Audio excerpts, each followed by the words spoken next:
రాసపల్లి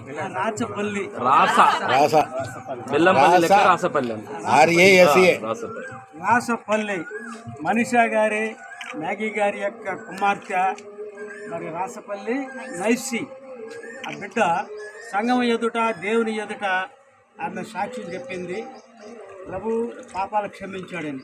మరొకసారి ఇప్పుడు నీళ్ళలో ఉన్నామమ్మా, ఇప్పుడు నీళ్ళలో నీ పాపములతో నిన్ను మేము పాతి పెడుతున్నాం.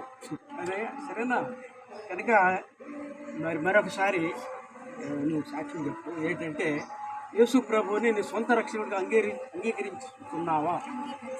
నీ పాపాలు యేసు ప్రభు క్షమించాడని నమ్ముతున్నావా? బతికినంత కాలం దేవుని కొరకు నమ్మకంగా మరి సంఘంలో కలుస్తూ మరి ఆయన పరిచయంలో సహకరిస్తూ దేవుని యొక్క నమ్మకమైన బిడ్డగా కొనసాగాలని నిర్ణయించుకున్నావా?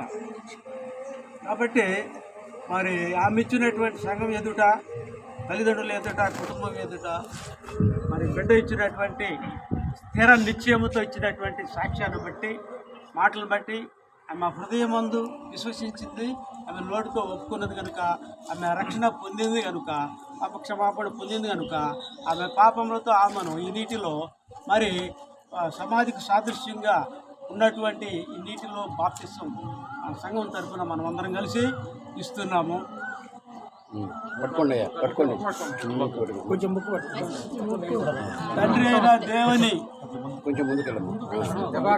తండ్రి అయిన